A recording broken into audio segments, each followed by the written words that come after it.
So, yung Panginoon ko yung tumayo yung buong music team. Buong music team po. Yan. Okay, yung parapansin natin sila.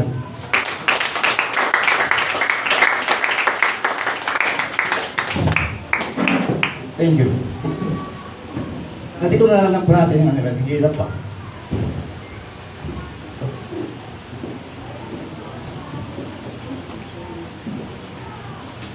Thank you, Lord. Hallelujah.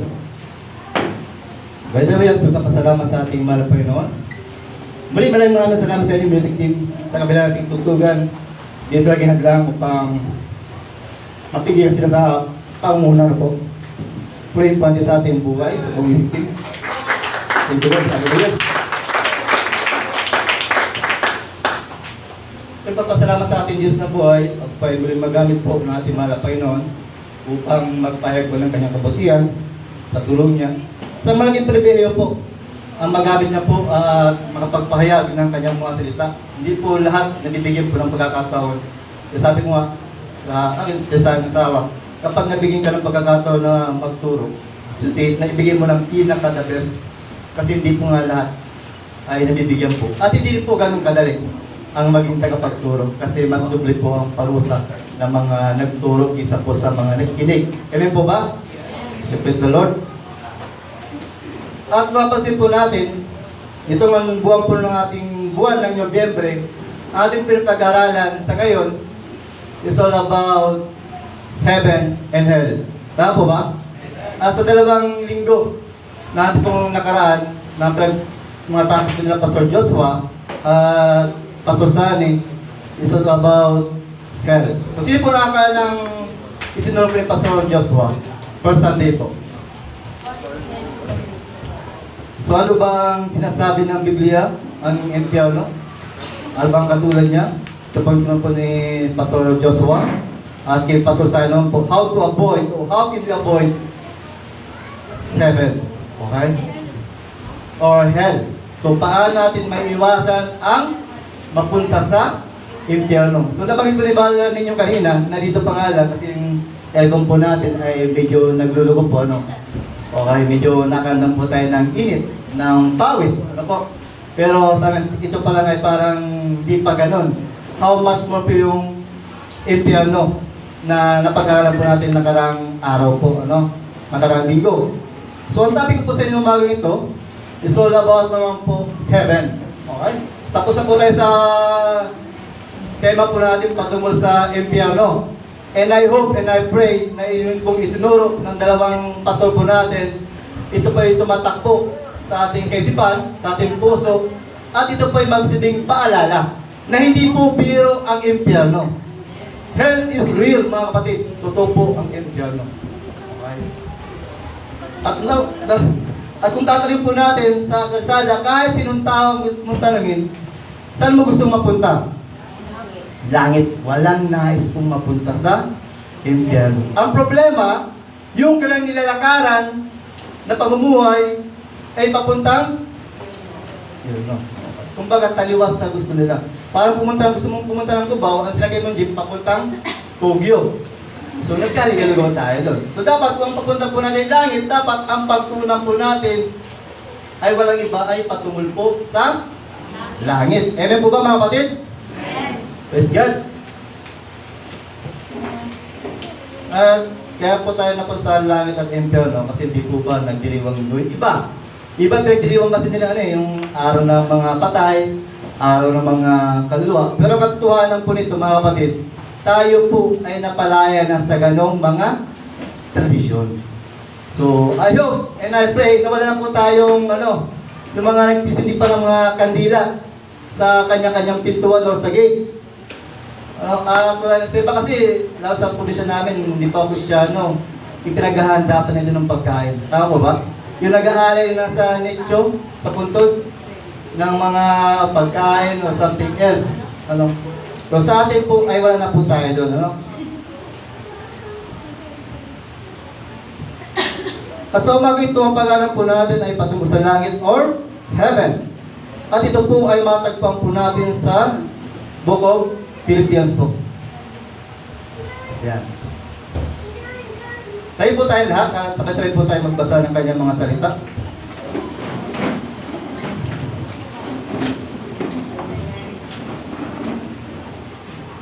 So pangunahan po niya sa po ng verse 12, hindi sa nakamtan ko na ang mga bagay na ito, hindi rin sa ako'y ganap na. Ngunit sinisikap kong makamtan ang gantimpala sapagkat ito ang dahilan kung bakit ako'y tinawag ni Kristo Jesus.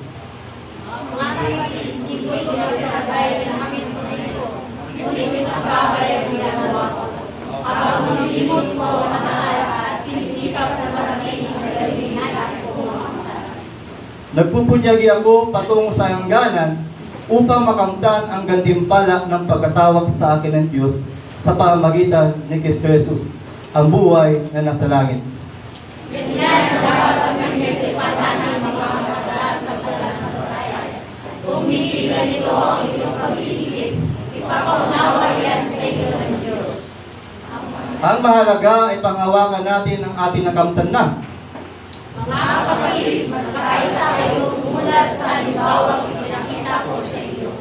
Pag-uulan ninyo ng mapansin ang lahat na sumusunod sa amin na halimbawa. Sapagkat tulad ng madalas kong sinasabi sa inyo noon, at ngayon luhang inuulit ko, marami ang namumuhay bilang mga kaaway ng krus ni Kristo. Kapakamangan ang kalinanan nila sapagkat ang Diyos nila ay hindi nagkakatawan. Inarahan nila ang mga bagay na dapat sana silang kailangan. At wala silang iniisip kundi ang mga bagay na nangyayari sa mundo. Sabay-sabay po tayo. Subalit sa kabilang dako, tayo ay mamamayan ng langit. Mula roon, hinihintay natin may pananabik ang Panginoong Jesucristo, ang ating tagapagligtas. Let us pray once again. Hallelujah. Amang banal at nagkamang pansilahat, kami po ay salamat sa pagkabasa po ng inyong mga sita.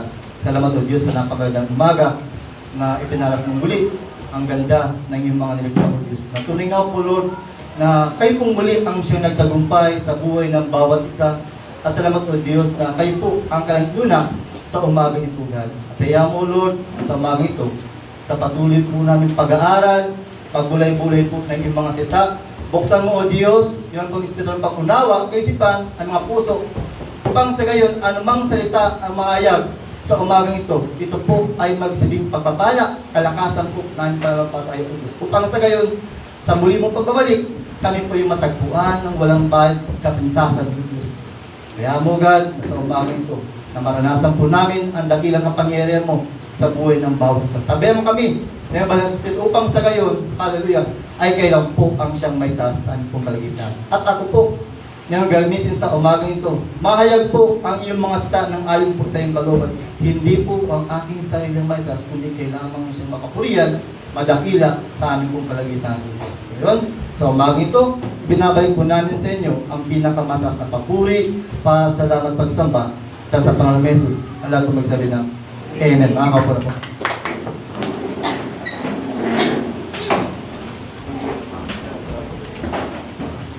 Praise God. Hallelujah. So, sa umagang ito, ang pag-aaral ko once again ay patungkol po sa sulat po ni Apostol Pablo sa langit po, ano. Sabi po mo dyan, kung bakit kailangan din pag-aralan ang langit? At ano ang meron sa langit? Sino ang makapunta sa langit? Paano tayo makapunta sa langit? So ito po yung mga katanungan natin kung pagbubulag-bulayan sa umaga ito. Actually, pensulat po ni Apostol Pablo sa mga taga-Philippians po, to encourage po na sila po magpatuloy sa paglingkod. Ang katotohanan po ito, si Apostol Pablo po ay nakakulong po dyan on that time. At yan po ay kanyang sinunod lamang sa Philippians to encourage. Kasi sa loob po ng iglesia na kinaiwanan po doon sa Church of Philippians, ay meron pong mga kapwa niya, mga manggagawa, na siya ay pinutulig sa kanyang pangaral. Okay? At dahil doon, meron pong mga maling katuruan din na nakapasok sa iglesia. Kaya sabi ni Apostol Pablo, na in-encourage na magpatuloy sila sa paglilingkod, na makamtan nila yung buhay na walang hanggan o yung langit na ipinangako ng Diyos sa bawat isa sa kanila at maging sa atin din ngayon. At ito pang realidad, di ba? Sa panahon din po natin ngayon, kung sila Apostol Pablo nga, kung that time, matagal ng panahon, ay nagkaroon ng ganyang issue o problema about sa paglilingkod, ganyan po sa ating iglesia. Lalo na pag wala po yung mga pinaka-leader po. So hindi po maiwasan ang ganong sitwasyon katulad ni Apostol Pablo. Kung sila nga ay naranasan yun, maging sa atin din po ay ito po ay naranasan. Pero dahil sa pag-ibig po ng Panginoon, ay patuloy na hindi nakapagtagumpay ang gawain po ng ating kaaway na sirain ng ating iglesia. Okay? So, salamat sa ating mahal na Panginoon po. So, meron pang ipakita sa inyo. Introduction po natin. The three heavens of the Bible. The three types of heaven. According to the Bible po. Ayan po. At yung si Maya Sumri. Nakita po ba? Ayan po. Yung una po dyan, the first heaven po, the atmosphere po. Yung pong nakita po natin na, na mga ulap, himpapawid, mga ibon na lumilipad. So, ayan po ang unang heaven po natin. Langit na tatawag. Pangalawa po, ayan po, starry space o yung ating mga kalawakan na kung saan diyan po nakalagay yung mga planeta po, yung mga bituin na ating nakikita, yung mga araw. So, yun po yung unang pangalawang heaven po. At yung pangatlo naman po, ayan, the third heaven, God's dwelling place. So naabdaanan po namin ito sa, sa discipleship na sabi nga, kung nakita natin ang langit, yung himpapawid o kalawakan, so siguro doon sa bandang unang-unang pa, ay nandun ang tunay na langit. Pero hindi lang na maabot ng ating mga mata. At isa rin sa nung last Saturday yata na pag-alam po namin, kapag pinag-aralan about sa heaven o sa pahayag, kailangan mo yung sarili mo ay panglilipat ka sa ibang dimension na lugar.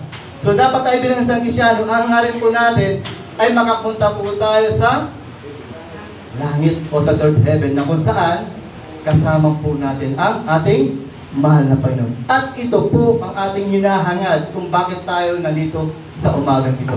Kung bakit tayo nagtsatsaga na mag-aral, makinig ng kanyang mga sita, magpuyat sa panalangin dahil po dyan. Okay? So, pakatayazan. Heaven is a place of peace, love, community, and worship, where God is surrounded by a heavenly court and other heavenly beings. Okay, so yan po. Yan pang nilandulad na po ng Biblia, ng ating langit daw po.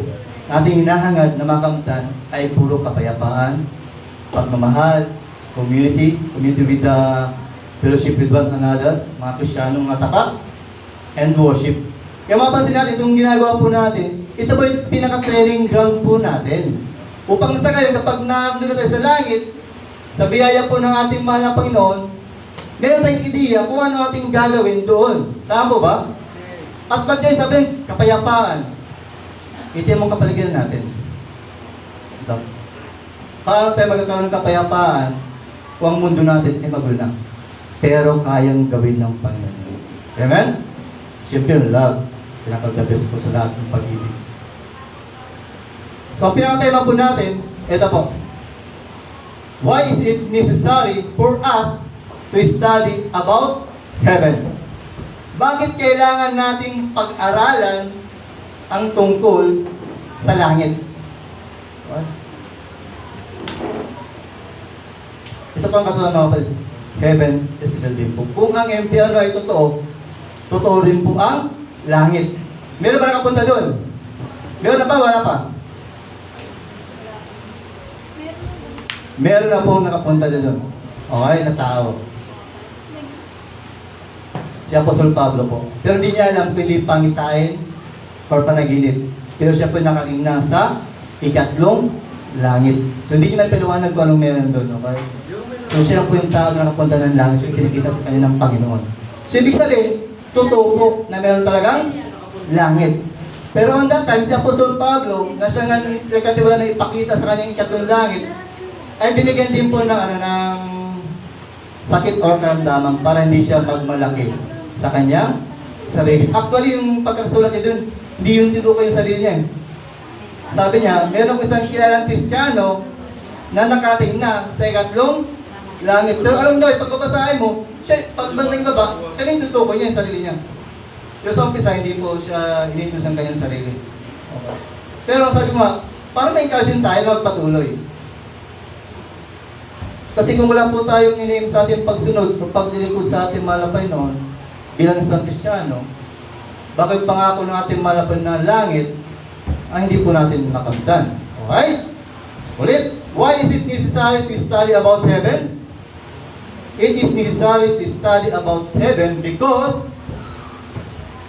when we study about heaven, we will know that we are citizens of heaven. Kayo po ba ay naniniwala ang tayo'y mamamayan ng langit? Amen. Kung kayo dapat po natin mahal ang Panginoon. Claim it po yun mga kapatid. Okay? Tayo po ay mamamayan ng langit. And we are temporary in this world. Tama po ba? Ito po ang ating kinalagayan sa ngayon. Literal, labahin natin ngayon. Yung tinuwian natin, lahat po yan ay temporary lamang po mga kapatid.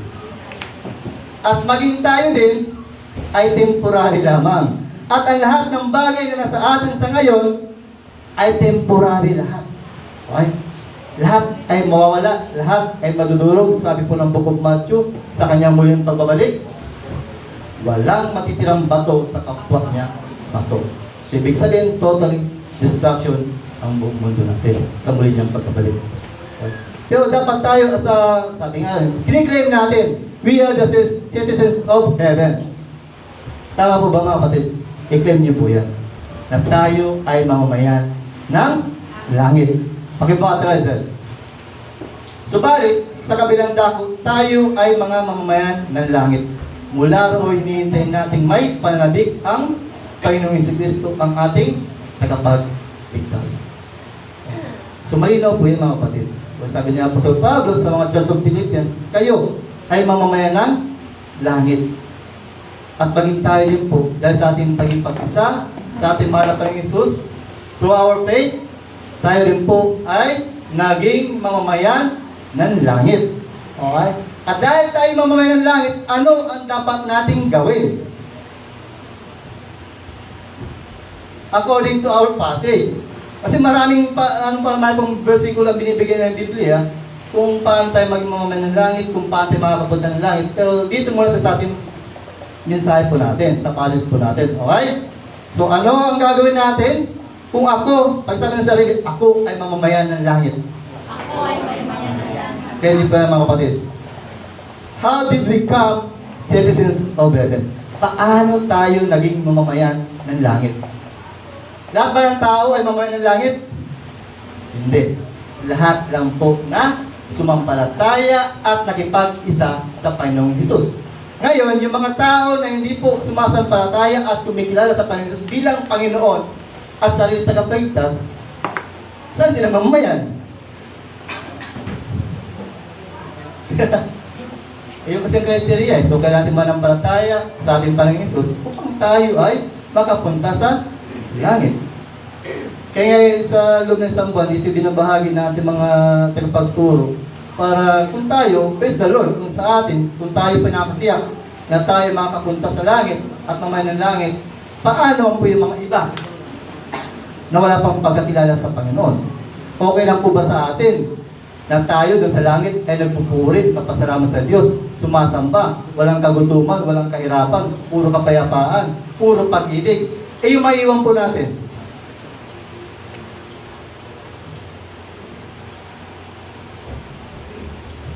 Try po na, no? Kasi, sabi ko, hindi po ganun kadali ang makapasok sa kaharian ng Diyos. Kung ang matuwid nga po ay bahagya ng maligtas, how much more yung wala pong pananampalataya sa ating mahal na Panginoon. So, paano po tayo naging citizens o mamamayan ng langit? Ito po yun. 1 Peter chapter 2, verse 11. Mga minamahal, nakikiusap ako sa inyo, bilang mga dayuhan, at pansamantalang nanirahan lamang sa daigdig na ito, talikuran na ninyo ang mga pagnanasa ng laman na nagkidigma sa inyong mga sarili. Ibig sabihin, malinaw sinasabi po dyan ni Apostol Peter na tayo po ay mga dayuhan lamang sa mundong ito. Amen po ba? At syempre, kapag dayuhan ka dito, huwag po tayo masyadong nakapokus dito sa lupa. Kasi ang tuloy natin tahanan ay langit. Dapat ang lahat natin ginagawa ay patungkol sa langit. At ang pamumuhay natin ay papuntang langit. At sabi nga dyan, bilang sa mga Kristyano, na talikuran daw po yung mga pagnanasa ng laman. So alam na po natin yan kung ano mga pagnanasa ng laman. Ano? So dahil tayo po ay namumuhay pa sa mundo ng tukso, sa magulong sanlibutan, ay hindi po tayo exempted doon. Okay? Even the Christian, even the pastors, ay nahulog po sa o naging biktima ng kaaway at ng kanyang mga sarili. So sabi nga ng Apostol Paul ni Peter, na dahil tayo po ay mga mamamayan lamang sa mundong ito, huwag tayong masyadong focus dito po. So ang pagtunan po natin ay mga bagay na panlangit. Pangalawa, sa makatuwid, hindi na kayo mga dayuhan o taga-ibang bansa, kundi mga kababayan na ng mga hinirang Diyos at kabilang sa kanyang sambahayan. So actually po yan, dahil tayo po naging sambahayan o naging kabilang sa kanyang sambahayan, dahil po sa ating pakikipag-isa sa Panginoong Jesus. Kumbaga, isip po yan sa isang pagpapala natin po natanggap sa ating mga Panginoon. Yung bunga po. Na dati, di ba, hindi pa tayo mananampalataya, hindi natin alam na tayo ay mamamayan ng langit. Tama po ba? Alam natin meron langit, pero ang ginagawa po natin ay against papuntang langit. Ayaw natin sa impyerno, pero ang pamumuhay po natin ay papuntang impyerno, pero ang gusto natin ay langit. So sabi diyan, dahil sa ating pag-isa sa ating Panginoong Hesus, tayo po ay mga hinirang ng Diyos at kabilang sa kanyang sambahayan. We are so blessed po, mga kapatid. Hindi tayo karapat-dapat na bigyan ng pagkakataon na makapasok at maging kabilang sa kanyang sambahayan. Ngunit, dahil sa kanyang pag-ibig through Jesus Christ, nagtiis siya. Okay? Iniwan ang kanyang pagiging Diyos upang maabot lang tayo ng mga makasalanan. Nagpakababa siya. Ituloy niyang alipin ang kanyang sarili. Okay? So, ano ba po? If we are citizens of heaven, what should we do? Kung tayo daw po ay mamamayan ng langit, ano ang kailangan nating gawin? Hindi po porket nalaman na po natin sa umagang ito, so lahat po ba dito ay mananampatay ng Panginoon Hesus? Amen. Kasi kung wala po kayo sa umagang ito, hindi tayo mananampatay ng ating Panginoon Hesus. Pero question po dyan, sabi nga dyan, kung tayo daw ay talagang mamamayan ng langit, ano ang ating gagawin? Ibig sabihin, hindi nagtatapos na ikay na ngayon nalaman ko na tayo ay mamamayan ng langit, meron pa po tayong gagawin. Anong ating gagawin ngayon? Letter A, let's imitate those people who follow or obey God. Gayahin po natin yung mga tao na sumunod sa kalooban ng Diyos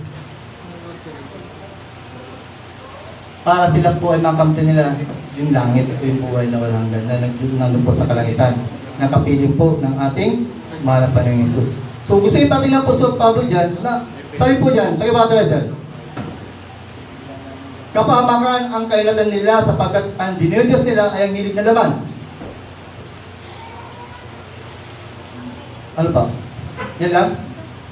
Kasi tagline Philippians. Verse 19. Hindi lang po.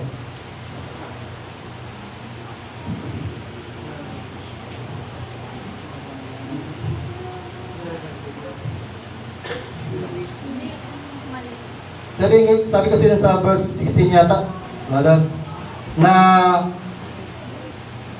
gayahin po natin yung mga, yung 70 po. Mga kapatid, tumulad daw tayo sa halimbawang ipinakita ko sa inyo. Pag-ukulan din ninyo ng pansin ang lahat ng sumusunod sa aming halimbawa. So sino yun? Sino ang tutukoy ng Apostol Pablo na gayahin daw natin yung mga tao na sumusunod sa kalooban ng ating mahal na Panginoong Hesus? Unang-una, kanyang sarili ang tinukoy dyan. So ano pa ang ginawa ni Apostol Pablo nung siya'y tawagin ng ating Panginoong Hesus. Meron po yan. Sa Balaitas po yan, chapter 2 yata, verse chapter 1, na yung kanyang buhay po, iniwan niya ang lahat sa kanya. Nung tawagin siya ng ating mahal na Panginoon. Alam naman po natin na ang buhay po ni Apostol Pablo, nung hindi pa po siya mananampataya, ano po ang kanyang ginagawa? Ano po ang kanyang klase ng pamumuhay? On that time, nung hindi pa siya nakakilala sa ating mahal na Panginoon Hesus, nung hindi pa siya tinatawag ng ating mahal na Panginoon Hesus, ang kanyang pamumuhay po ay maayos po. Meron po siyang posisyon sa gobyerno, mayaman po siya, matalino po siya, bago siya tawagin ng ating mahal na Panginoon. At siya rin po ang unang tumitugis sa mga Kristiyano on that time. At siya rin po ang nagpapatay sa mga Kristiyano on that time. At siya rin po ang sumisira at bumubuwag ng mga iglesia ng Diyos, ng mga churches. Pero nung siya'y tawagin ng ating mahal na Panginoon Hesus, lahat po yan ay iniwan niya. Siyempre, ang pinakainin po ni Apostol Pablo dyan, imitate Christ like it imitate himself. So, ibig sabihin, gayahan din natin kung paano niya ginagaya ang Panginoon Hesus sa kanyang pamumuhay. Tayo din po bilang isang Kristiyano, sikapin po natin na maging katulad po natin sila. Na naroon magsakripisyo, hindi nanginayang, naiwan ang masaganang pamumuhay, makasunod lamang sa kalooban ng ating mahal na Panginoong Hesus. Una-una, example po natin yan, walang iba kundi Jesus Christ. Diba? Sa Philippians chapter 2, verse 6 to 8. May mga atrasan, wala? Yan. Kahit taglay niya ang kalikasan ng Diyos, hindi niya pinagpilitang manatiling kapantay ng Diyos. Sa halip, kusa niyang binitawan ang pagiging kapantay ng Diyos at namuhay na isang alipin. Ipinanganak siya bilang tao at nang siya maging tao, nagpakumbaba siya at naging masunod hanggang kamatayan. Maging ito man ay kamatayan sa krus. Yan po ang pinakamagandang halimbawa na ating mong pwedeng sundan, gayahin, at ito po ang sinsikap ni Apostol Pablo na may sakatuparan sa kanyang buhay. At maging sa atin po yan, yun mga kapatid. Hindi ko sinasabi na iwan yung magandang pamumuhay niyo, parang kung hindi po kayo ng payon, why not? So sabi kung talagang gusto pa rin makating doon po sa buhay na sa tunay po ng ating tahanan, matuto po tayong magsakripisyo. Kung ano mga bagay na mahalaga sa atin, try na iwanan po natin. Kasi ito po mga bagay na sa atin ang siya maging hadlang para hindi natin makamtan o hindi tayo maging mamamayan ng langit. Nasa atin po yan mga kapatid. Kasi Apostol Pablo po, lahat iniwan niya po. Yung kanyang magandang buhay, kay Jesus Christ, sampol po dyan. Ang Panginoon Diyos, binabahan niya ang kanyang sarili. Hinubad niya bilang Diyos. At siya naging tao. Para kanino po? Para sa atin. Pangalawa po, mga heroes of faith po natin. Hebreo, chapter 11 po. Huwag natin masaman, yung mababa yan. So basahin nyo lang po sa inyong bahay. Hebreo, chapter 11 po. Yan po yung mga heroes of faith from Old Testament. O, nandiyan po lahat yan. So hindi po sikapin po natin na magaya. Na sa kabila na mahirap, pero nagsakripisyo po sila. Kahit ang masaganang buhay, iniwan din po nila. Sino pa po? Disciples of Christ. Sila Peter, isang mangisda, iniwan ang tawagin, iniwan ang kanyang pamumuhay nang tawagin siya ng Panginoong Hesus. Kung ano pinakamahalaga sa kanya, yung panggaling iniwan, masunod lamang ang kalooban ng ating mahal na Panginoong Hesus. Apostol Pablo, like I said kanina po. So yan po yung mga tao na dapat nating tingnan at sikapin na masundin po natin. Kasi sa panandulo po yan, lalo po yung mga disciples of Christ po, nung sila po yung mamatay, grabe po ang kanilang ginawa sa kanila. Hanggang sa punto po ng kamatayan, hindi po sila nagsisisi. Kumbaga, hindi sila nagkamali ng kanilang pinilit. Makamtan lang yung pangako ng Panginoon na sila ay maging mamayan ng langit. So ganito sa atin mga kapatid, na anong mga bagay ang ating masyadong pinapahalagaan sa ngayon, okay? At ito ang naging hadlang para hindi tayo makapagpatuloy sa paglingkod sa ating mga Panginoon o maging tinatawag na lukewarm na tinatawag. Ano po yun? Yung maligamgam or mainit o meron lang mga panahon na masigasig at meron din mga panahon na okay lang. Diba?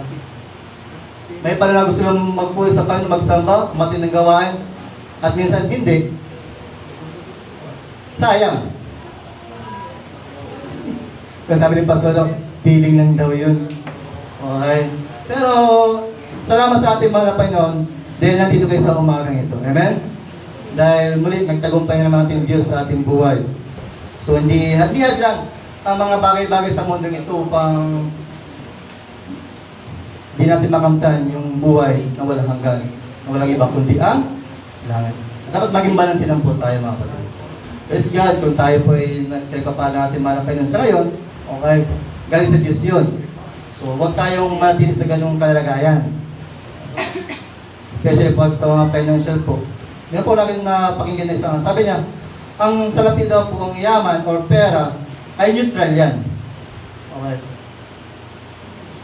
Kasi minsan po, di ba, ang pera po or kayaman, ang siya naging hadang din po, para hindi tayo makapagpatuloy sa paglingkod. Tama po ba? Kasi hindi po, kung si Apostol Pablo, nanginayang doon sa lahat ng bagay na sa kanya, masabi niya ba sa Church of Philippians? Malabong hindi. Hindi niya masabi. Yung praise Lord, kung tayo pinagpapala ng ating mga Panginoon Jesus at tayo pinagamit na instrumento para sa ibang tao na makatulong, salamat sa ating mga Panginoon. Kasi tayo naging dahilan para sa pamagitan ng pagpapala na ating natanggap, tayo naging dahilan para mapagpala din ng mga tao na nangailangan. So, salamat sa ating mga Panginoon. At kung po kayo magalala, i-bless din kayo ng ating mga Panginoon o ibabalik yun. Pangalawa, if we are citizens of heaven, what shall we do? Literally po, do not live against the will of God. So wag po tayong mamuhay laban sa kalooban ng ating Panginoon Jesus. Kung ano ang ituturo sa atin, kung ano pinapagawa sa atin ng ating Panginoon, sikapin po natin na ito pa yung may sagawa. Kasi hindi po nalulugod ang Panginoon sa mga tao na nagpapatuloy sa pagkakasala.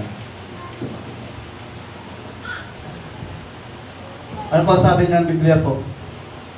Sapagkat tulad ng madalas kong sinasabi sa inyo noon, at ngayon luhangin inuulit ko, marami ang namumuhay bilang mga kaaway ng krus ni Kristo.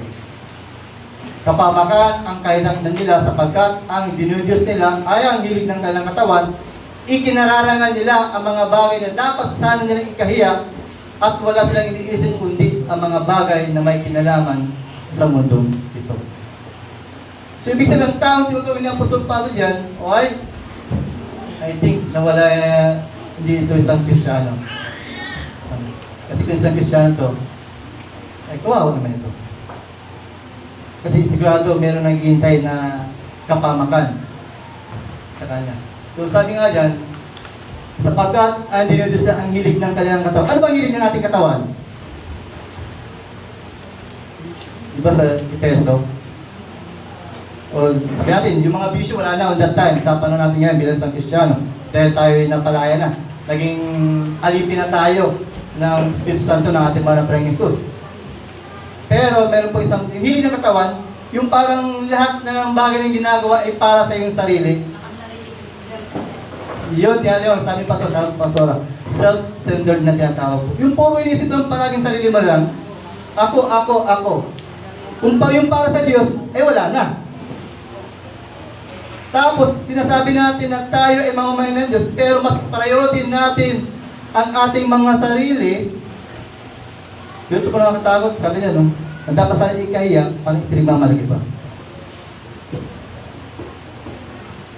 So bilang isang Kristiyan, huwag po tayong maging gano'n. Huwag po natin ituring ang ating mga sarili masyadong matas na po. Kasi binigyan po ang magalang halimbawa po doon si Jesus Christ. Isang Diyos, pero ibinaba niya ang kanyang sarili upang maabot lang po tayo.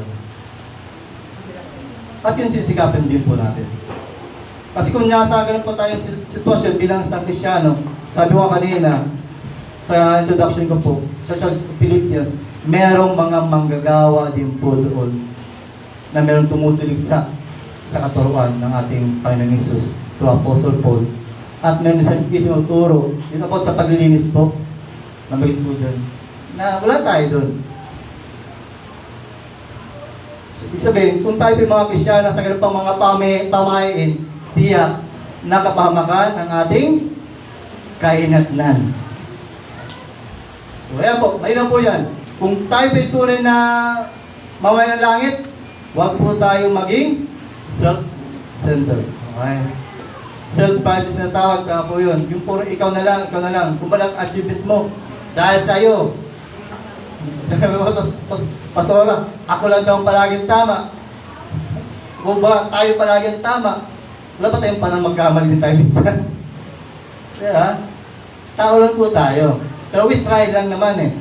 We try, nagsumikap po tayo na makasunod sa kalooban ng ating Panginoon. Upang mapatunayan po natin o sa ibang tao na talaga ay tunay na mamamayan ng langit. Pangalawang puntos po natin. It is necessary to study about heaven because it motivates us to pursue our goal. Bakit kailangan natin mag-aral patungkol sa langit?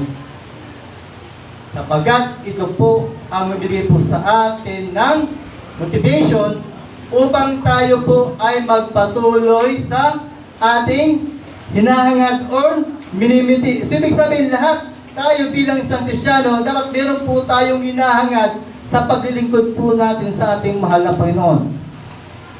At kung bakit tayo nandito, dahil po dun sa ating hinahangad ngayon. So, anong hinahangad natin ngayon? Langit. Okay. Kung bakit tayo nagtsatsaga ng umattend ng mga Bible study, prayer meeting, Sunday service, o iba pang mga gawain, nagpupuya tayo sa overnight prayer, dahil gusto nating makamtan yung ating mga minimiti. Ngayon, kung sa pagsunod po natin bilang isang Kristyano at wala tayong hinahangad, tayo na po ang pinakakawawa. Kung ang paglingkod po natin ay isip or gulak ng tinatawag o paging hayahay lang po na Kristyano at para bang wala tayong dedikasyon, commitment sa pagsunod, o sabi natin, by scheduling lang po ang pagsunod sa ating mga Panginoon. Ano po? Paano natin makakamtan yung pinapangarap po nating buhay na walang hanggan? Kung gusto lang ba natin? E paano kung dumating sa sitwasyon yung katulad ng pagkaran natin before, kay Brother Kester Chubby, na itaboy tayo. Akala natin sa ating mga sarili, nakasal tayo sa kalooban ng Panginoon, pero hindi pala. So, sabi nga dyan, okay, sa pamagitan ng pag-aaral patungkol sa langit, ito ang nagbibigay po sa atin ng motivation upang tayo po ay magpursigi, magpunyagi, upang makamtan ang buhay na walang hanggan na nagresulta sa langit. Ay, what was it? Ito po, si Apostol Pablo. Nagpupunyagi ako patungo sa hangganan upang makamtan ang gantimpala ng pagkatawag sa atin ng Diyos sa pamamagitan ni Kristo Jesus.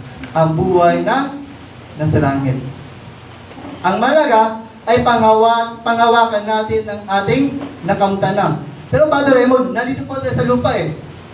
Kung sabi ng Apostol Pablo, panghawakan natin. Ano panghawakan natin? Yung pangako ng ating mahal na Panginoon. Na kahit na tayo nasa mundong magulo, na puno ng tukso, ng problema, suliranin, o ano pa man, panghawakan po natin yan. Kasi kung mawala po sa ating pangako ng salita ng ating mahal na Panginoon Jesus, sayang ang lahat ng ating ginagawa.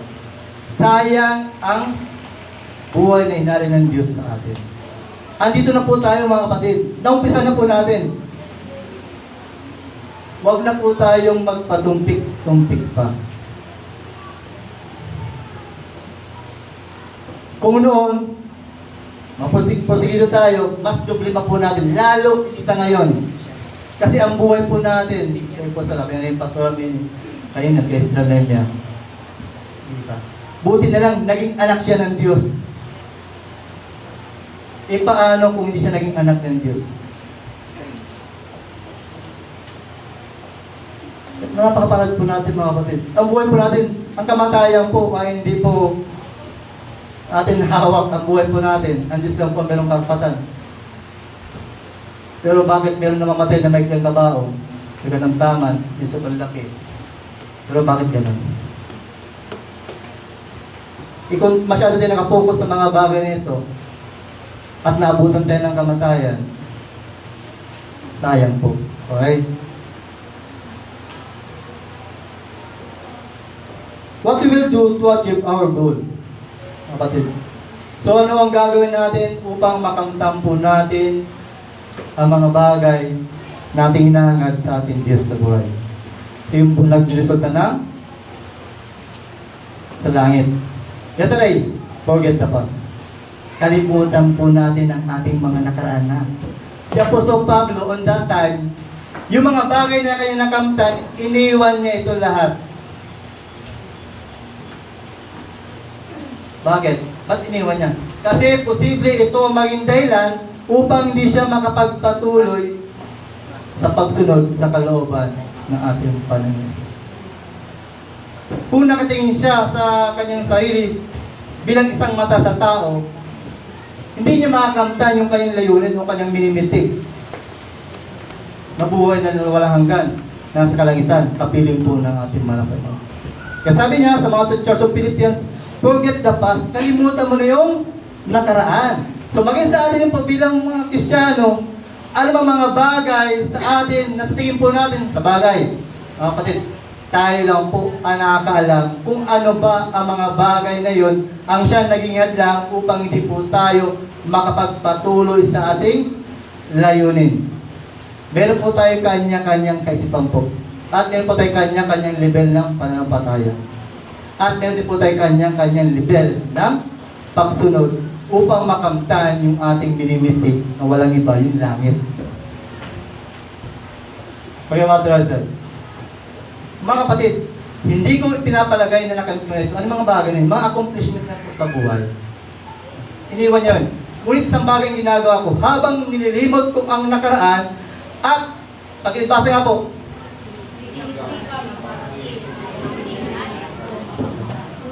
okay, andyan si Apostol Pablo. Marami na sa church na nitayo.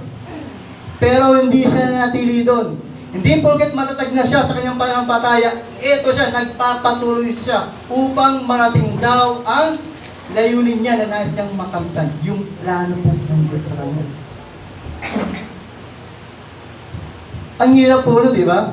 Naiwan mo ang mga bagay na mahalaga sa iyo. Kaya sa umaga ito, ano mga bagay sa atin, ang isipan na nasa tingin po natin naging hadlang upang di po tayo makausad sa paglilingkod sa ating mahal na Panginoon. Kaya sabi ni Pastor na po, ay hindi lumingon sa pinanggalingan, ay hindi makakarating sa paroroonan. So matandang kasabihan po yun. Ano po mga kapatid? Pastor, ikaw na stepping neck. Kaya din nakalimutan. Okay? So sabi nga dyan, limutin mo yung mga nakaraan mo. Okay? At sikapin mo na yung mga pagkarating doon sa buhay na walang hanggan. Kasi ito po kasi sa ating bibig, sa ating motivation eh. Yeah. So sikapin po na maging katulad po tayo ni Apostol Pablo. Okay, kung nabagay tayo, puro kaya sa fame, wealth ni Apostol Pablo. So, ano ba sa atin, bilang sa Kristiyano, kung meron pa po tayo ng mga sama ng loob, sabi ka ng prayer kanina ni Sir Bibian kanina, yung mga unsettled issue na siya naging dahilan para hindi tayo mapagpatuloy, kalimutan na po natin yan, mga kapatid. Kapatawaran. Yun, forget the past. Kalimutan natin lahat ng bagay na yan. Kasi kung manatili tayo doon, paano tayo makapagpatuloy niya? Pag nakita mo, palagi nakita mo yung mga mali na kanyang ginawa, tapos sabihin natin, pinatawad na kita, pero huwag mo nang ulitin na. Huwag ka nang papakita sa akin ha. Tapos minsan paulit-ulit pang sinasabi, totoo bang pinatawad yun? I think hindi po. Kasi pag totoong pinatawad, nagpatawad tayo, nadala ko na po. Kasi hindi mo kang nakaraan. Okay. Kung talagang totoo nagpatawad po tayo, huwag na ulit-ulitin. Ipaubayan sa ating mahal na Panginoon. Kasi ito pa maging hadlang, para layunin yun, ay hindi natin makamtan. Ewan ko na ito ni Pastor Sani yata. Na yung mga kargo-kargo mong dala, alam niyo to? Yung halos makuba ka na sa mga nakaraan mo. Ay ito naging dahil para maging mabagal, puminto ka sa pagsunod sa kalooban ng Panginoon. Try na ibaba po yun. Try to surrender to God. At ang Diyos na po ang bahala. Parang pangako niyang buhay na walang hanggan, doon po sa langit, ay atin po makamtan. Sabi mo, sinisikap. Ibig sabihin po, nasa atin ang kondisyon. Kung tayo po ay patuloy o hindi. Sa matter of choice po. My brother sir. What will we do to achieve our goal? Ano ang ating gagawin upang makamtan, makamit ang ating minimiti? Okay. Letter B, live according to God's purpose. Kanina, yung against this, kanina binasa natin kanina, na dapat huwag tayong mamumuhay sa nasa na naman. Ito naman yun. Mamuhay tayo ayon sa layunin ng Diyos. Mga kapatid, hindi po aksidente na nandito kayo sa umagang ito. Hindi aksidente na tayo po makapakinig patungkol po sa langit. Dahil ito po talaga ang ninanais ng ating Panginoon Hesus na makasama na tayo doon sa kanyang kaharian. Walang iba ang langit. At makakanta lang natin yun, makakamit lang natin yung kung tayo po ay mamumuhay ayon sa kanyang layunin, hindi sa layunin natin. Pero minsan, namumuna yung layunin natin kaysa layunin ng Diyos. Kumbaga minsan, pinapangunahan natin ng Diyos. Maganda lang ang plano ng Panginoon, pero dahil umiiral ang ating old self, naging second choice na lang si God. Kapag wala ng choice, eto na, saan ka papasok? Si Lord. Lord, ikaw nang bahala. Pero dapat, layunin palagi ng Panginoon ang ating inumuna. Ano ba ang layunin ng ating mga Panginoon Hesus sa ating mga buhay? Ito, magpatuloy tayo tungo sa hangganan. Okay? Hindi sa nakamtan ko na ang mga bagay nito. Hindi na ako'y ganap na, ngunit sinisikap kong makamtan ang gantimpala. Kasi ibig sabihin, merong reward na naghihintay sa atin. Okay? At pag hindi po ng tamang panahon, depende po yan sa ating ginagawa sa ating mga Panginoon Hesus. Kung tapat po tayo sumusunod. Sapagkat ito ang dahilan kung bakit ako'y tinawag ni Kristo Jesus. Ganyan ang dapat maging kaisipan natin mga matatatag na sa pananampalataya. Tayo po matatag na sa pananampalataya?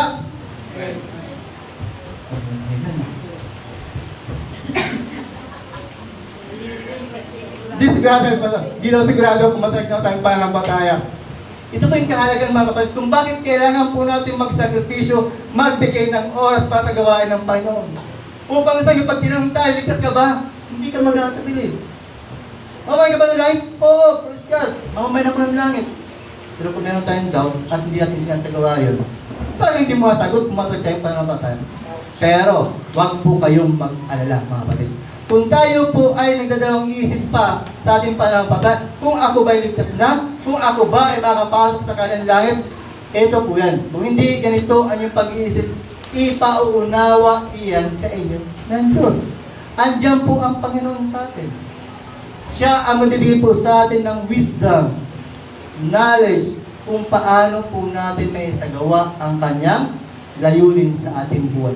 Base po sa pagkatawag po sa atin. Hindi aksidente na dito ka sa umaga nito. Meron pong layunin ang Diyos sa inyong buhay. Maging sa akin at sa bawat isa nandito sa umagang ito. Hingilan tayo ng tulong sa Panginoon. Pero hindi nagtatapos doon, kapatid. Kailangan nating gumawa. Okay? Panampa tayong walang gawa, patay. So, samahan din natin ang gawa. Kung gusto natin malaman ang kalooban ng Diyos, atin tayo mga gawain. Huwag nating katamaran. Okay po ba, mga kapatid? Huwag tayong paladala sa mga hilig ng laman. Huwag tayong paladala sa nasa ng laman. Bagkus, tingnan natin kung ano ang layunin ng Diyos sa buhay ng bawat isa pa sa atin. Okay, Brother Hazel? Pangatlo po, it is necessary to study about heaven because heaven is our final destination. Yan po ang ating tunay na destination, mga kapatid. Kung bakit tinawag tayo ng ating Panginoong Hesus, dahil po dyan.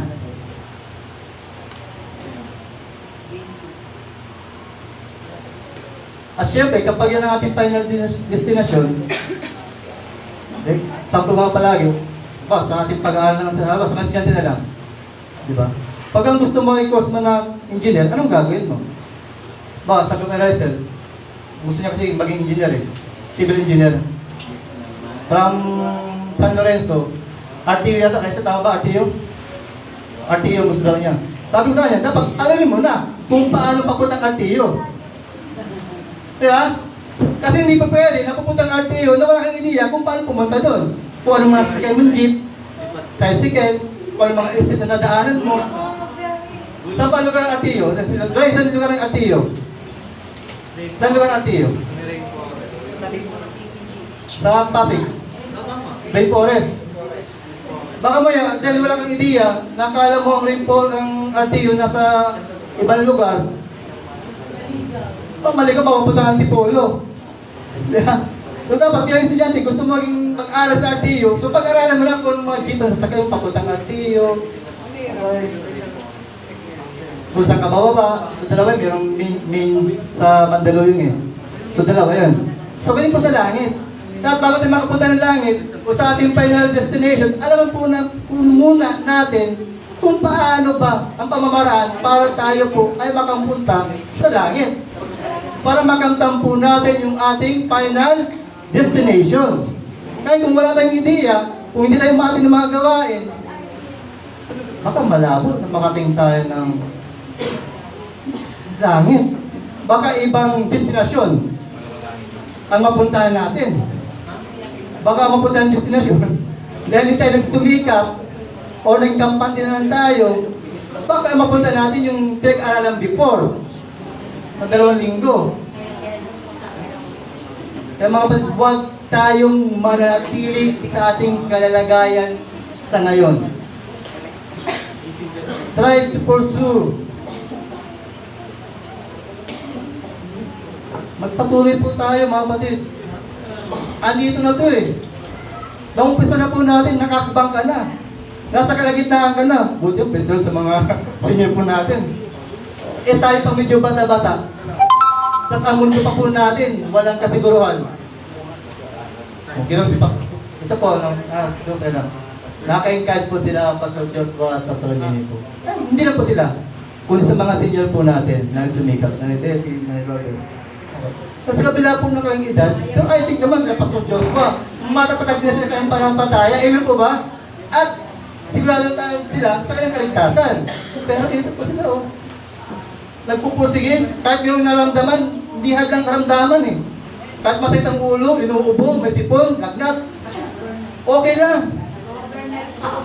Bakit? Ngayon sa hinihintay yung final destination Apostol Pablo, ganun din naman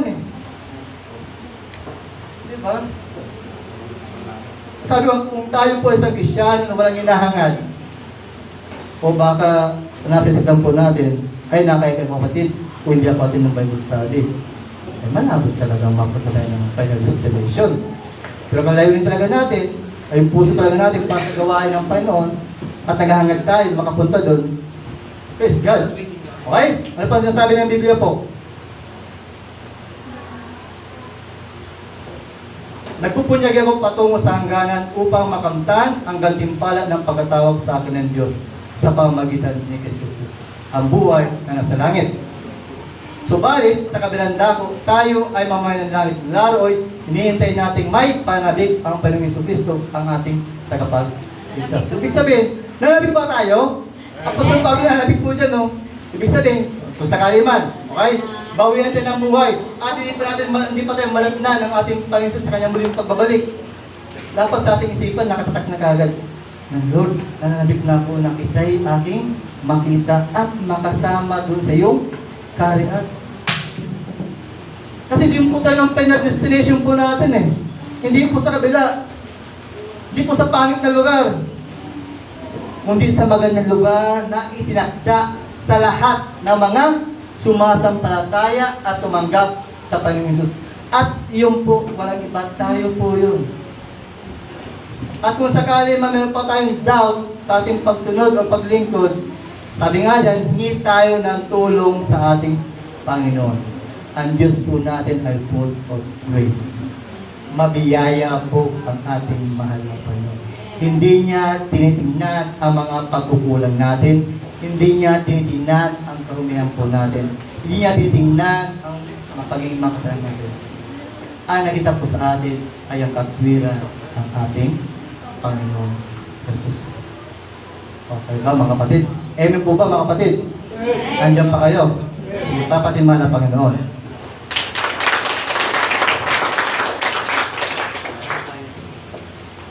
What is in heaven according to the Bible? Ito po, encourage po mga kapatid. So ano ba ang langit? Base po sa Biblia. Pagkatapos nito, nakita ko ang isang bagong langit at isang bagong lupa. So ibig sabihin, malinaw. Sa tamang panahon po, sa pagbalik natin pa yung ating pinatayan sa ngayon, ay mapaparang po. Mawawala lahat ng bagay sa mundo ito. Wala na dating langit at lupa. Wala na rin ang dagat. At nakita ko ang banal na lungsod, ang bagong Jerusalem na bumababa mula sa langit buhat sa Diyos. Gaya ng isang babaeng kakasal, siya ay nakabihis at nakahanda sa pagsalubong sa kanyang mapapangasawa. Okay?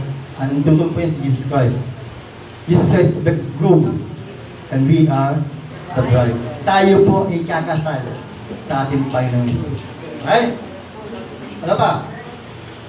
Narinig ko ang isang malakas na tinig mula sa trono. Tingnan ninyo, ang tahanan ng Diyos ay nasa piling na ng mga tao. Okay. Maninirahan siyang kasama nila at sila'y maging bayan niya.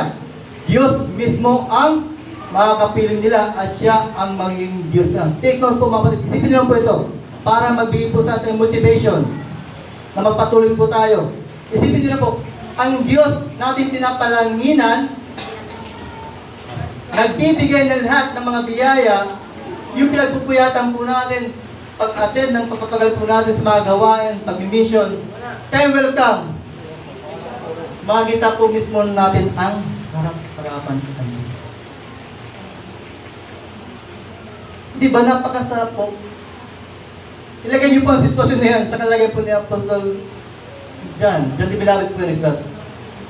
Pero hindi pa po nangyari, ipinakita lang sa kanya. Para bigyan ng encouragement yung mga Christian na sumusunod. Na kahit na dumang kayo sa matinding paghihirap, pag-uusig, o anumang sitwasyon ng buhay, merong gantimpala, merong pong reward na naghihintay po sa atin. Ito po ay ang langit. Ano ba meron sa langit? Meron pa? At papahirin niya ang bawat luha sa mga mata. Wow! Isipin naman po, Diyos mismo. Ganito. Kung saan ko lang po, PlayStation baka. Diyos mismo, pupos ng pawis ko kasi init. Pupos sa likod mo, kaya mo yung kapatid. Diba? Minsan, di ba? Dito ba sa lupa, kapag meron ka ng problema, kung parang di mo na kaya, pag isinuko mo sa ating mahal na Panginoong Jesus, di ba? Parang merong yumayakap sa'yo, parang biglang nagkakaroon ng buhay sa iyo na, ay, kaya ko pala ito. Meron palang Diyos na maalala sa akin, tutulong pala sa akin. Kung dito puro luha tayo, puro problema, doon po wala na. Ano pa? Wala nang kamatayan. Dalamhati, kalungkutan, paghihirap, pagtangis, sapagkat lumipas na ang dating mga bagay. So ito po ang hangarin po natin, mga kapatid, na makamtam po natin yan. Sabi nga yan, andyan po ang Panginoon natin eh. At kung tayo po nakakalimot, try. Hanapin po natin muli ang ating mga panis. Para hindi po masaya ang ating naumpisa. Meron po isang bagay na nakita sa iwan ko sa book of Corinthians yata. Sabi niya, nag-umpisa kayo, sabi niya, nag-umpisa kayo sa spiritual. Nawa, huwag kayong mantong sa laman. Kasi dito po tayo. Naumpisa na po natin. Marami na tayong taon na binilang sa paglilingkod sa ating mga Panginoon. Yung kaya nag-estero. Nag-finish the race po. Si Sister Gina po, yung po ang kanyang palaging binabait, kailan wala siya ngayon. Yung po mga kapatid, di po ganun kadali. Hindi po ganun kadali. Pero meron Diyos na siyang tutulong po sa atin. Na siyang bibigay po sa atin ng kalakasan upang tayo po ay magpatuloy at makamtan yung buhay na walang hanggan na nagresulta sa kalangitan. Tapos na po mga kapatid, ito po ang conclusion ko. Why is it necessary for us to study about heaven? Because we are citizens of heaven. Pangalawa, because it motivates us to pursue our goal. Because heaven is our final destination. Claim that, mga kapatid. Ang kinig po natin ang salita ng Panginoon. Okay? Andiyan ang Diyos po natin, andiyan ang mga salita. Hindi hadlang po ang pinagdala natin sa ngayon, hindi hadlang ang kaguluhan, kahirapan, para po tayo ay pigilan sa paglilingkod. Meron Diyos na tutulong at aakay sa atin upang makamtan po natin yan, yung buhay na wala hanggan. Yung dapat ni Mahal Panginoon sa bagay ito. Tayo po tayo, tayo po manalangin. At itit po natin ating mga mata. Isipin po natin kung gaano po kabuti ang ating Mahal Panginoon sa ating mga buhay. Sa kabila na tayo po yung maraming mga pagkukulang, minsan na tayo po yung nahulog sa pagkakasala, with yung biyaya niya, yung mga kamay niya sa atin, ay palaging naghihintay lang po sa atin na muli lumapit sa Kanya. Kung tayo po ay minsan umaalagpas sa Kanyang mga kamay, so diyan po ang Diyos na bibigay po sa atin ng tulong, lakas, upang tayo po ay makapagpatuloy sa paglilingkod. Sabi nga po ng Philippians 4:13, I can do all things through Christ who gives strength. Kaya mga kapatid, andyan ang Diyos. Huwag natin isipin na tayo nag-iisa. Meron po tayong kakampi na tutulong upang tayo po ay makapagpatuloy tungo sa hangganan at makamtan ang buhay na walang iba po sa kalangitan. Amang banal, ang dakilang mga pansalahat, kami po ay nagpupuring pasalamat sa umagang ito, Diyos. Salamat sa pagkilos po na iyong banal presensya. Salamat sa banal Espiritu. Salamat sa kagalakan na patubong ipinaparana sa bawat isa sa aming lugar. Salamat o Diyos, nilandiyan ka, nanda kami sa kaluluhan, sa mga panahon na kami po nagdududa sa kaya mong gawin sa mga buhay, sa nagdududa sa kanyang panampataya, sa kanyang kaligtasan. Salamat o Diyos, dahil nandyan ang mga pangako mo, ang mga salita mo, at tunay nga po Lord, sa pamagitan po ng iyong mga salita, ito lang po ang bibig po sa amin ng kalakasan upang kami po ay magpagpatuloy sa paglilingkod. At sabi po sa mga sa tao Diyos na po na pag-aralan sa umagang ito, kung bakit kailangan po na yung pag-aralan ang patungkol sa langit, sapagkat kami po ay mamamayan ng langit.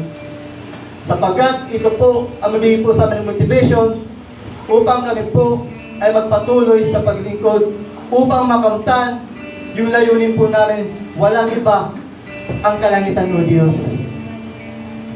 Dahil ito po ang tunay po naming destinasyon, yung langit o Diyos, nakapiling ka po namin lugar. Panoon, maraming salamat o Diyos sa salita mo, Nalibig po sa amin ng encouragement, kalakasan ng loob, upang kami po ay magpatuloy sa paglilingkod. Pagpalain mo, Diyos, ang salita mo na nahayag sa umaga ito. Ito po ay hindi po wala ng kabuluhan, kundi ito po ay magkaroon po ng kapangyarihan na kita mismo sa aming mga buhay at panghawakan po namin, O Diyos, ang mga pangako mo, God. Sapagkat sa pamagitan ng mga pangako mo, dito lang po kami tumitibay at tumatatag sa aming pong pananampalataya, O God. Kaya maraming salamat, O Diyos, sa ginawa mo sa aming pong kalagitnaan. Kaya marapat lamang, O Diyos, na ibahin po namin sa inyo ang pinakamatas na papuri, pasalamat, pagsamba, dahil sa Panginoon Jesus, ang lahat po magsabi ng Amen.